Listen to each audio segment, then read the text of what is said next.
আমরা চাই পরিবহনটাকে স্মুথ রাখতে, এটার জন্য একদিনও কোথাও বন্ধ না হয়, 1 ঘন্টার জন্য বন্ধ না হয়।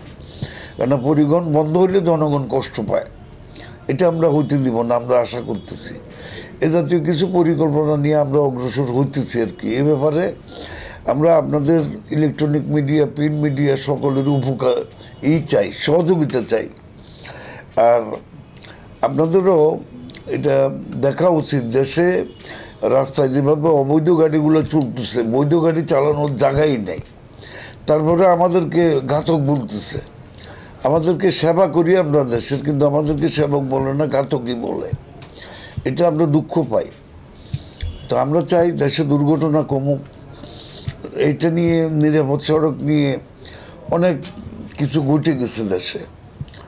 ধরেন চট্টগ্রামে একটা ফুটবল খেলাকে কেন্দ্র করে 46 জন ছাত্র মারা গেল একটা ট্রাক দুর্ঘটনায়। ঘটনাটা আপনারা লিখছেন, দেখছেন। তাদের নামে এই সড়ক পরিবহন নিরাপত্তা দিবসটা হওয়া উচিত।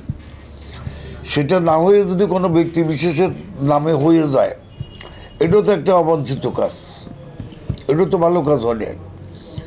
আমি এই ফেডারেশন থেকে সভাপতি হিসেবে দাবি করতে চাই, চট্টগ্রামে মিরসরাইতে ফুটবল খেলাকে দেখতে গিয়ে ছাত্ররা, বাচ্চা ছাত্ররা, ওরা যে 46 জন মারা গেল, এদের পরিবার এখনও ছবি নিয়ে প্রত্যেক বছর মৃত্যু দিবসের দিন তারা সেখানে কান্নাকাটি করে। এই গত কদিন আগেই মৃত্যু দিবসটা গেছে।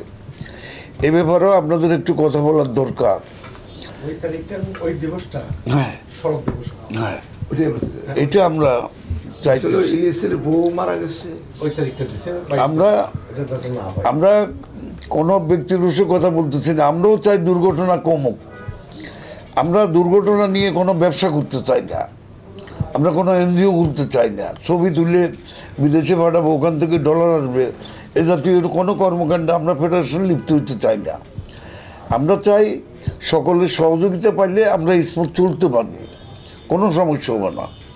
আর এই ডিপার্টমেন্টে কাজ করতেছি প্রায় 60 বছর ধরে, টোটাল কাজ করতেছি। হেল্পার ছিলাম, ড্রাইভার হচ্ছি, এখন ফেডারেশনের সভাপতি হচ্ছি। তো আর তো কিছু চাওয়া পাওয়ার নাই।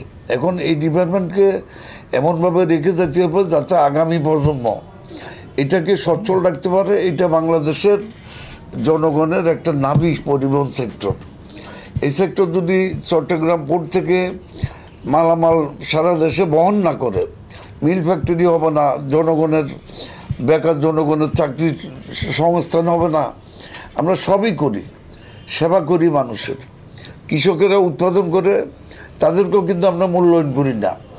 এই যে আমাদের দেশের ড্রাইভারগুলো যে বিদেশে যায়, গিয়ে তারা সেখান থেকে ডলার কামাই করে নিয়ে আসে, এখানে আসে নতুন করে গাড়ি বাড়ির মালিক হয়। এরা তো বিদেশে গিয়ে কেউ মরে না। ওখানকার সিস্টেম, ওখানকার নিয়ম দুর্ঘটনা ঘটতেই দেয় না। আর আমাদের এখানে সিস্টেম হলে দুর্ঘটনা ঘটানো। কী কারণে মোটরসাইকেল, আপনারা জানেন কী ব্যাপার হবে এখন তো দুর্ঘটনা ম্যাক্সিমাম মোটরসাইকেলে, ম্যাক্সিমাম। তো আমরাও আমাদের ড্রাইভারদেরকে, আমাদের যারা অন্তর্ভুক্ত, আমরা বলি 70 লক্ষ শ্রমিক তো হবে কোটির উপরে, পরিবার পরিজন নিয়ে তো 2 কোটি হবে। আমরা চেষ্টা করতেছি এদেরকে নিয়ন্ত্রণে রাখতে। তবে নিয়ন্ত্রণে রাখতে গেলে এদের রুটির ব্যবস্থা করতে হবে। এরা, আমাদের একটা ড্রাইভার মারা যাবে, আমি যদি 1 লক্ষ টাকা ওর পরিবারকে সহযোগিতা করতে না পারি, ওর যদি কোনো কিছুই না থাকে, তাহলে ওই পরিবারটা চলবে কি দিয়ে? 1 লক্ষ টাকা দিলে ওরা একটা কিছু করে খাইতে পারবে, শেষ করতে। এগুলো আমাদের জন্য দরকার। আমরা সরকারের কাছে এইসব ব্যাপারে, আপনাদের কাছে, সরকারের কাছে সহযোগিতা চাই। এছাড়া আমরা পরিবহনে কোনো গোলযোগ হইতে দিব না, এটা আমরা আশাবাদী। এই ব্যাপারে আপনাদের সকলের সহযোগিতা চাই। ধন্যবাদ সবাইকে। Thank you.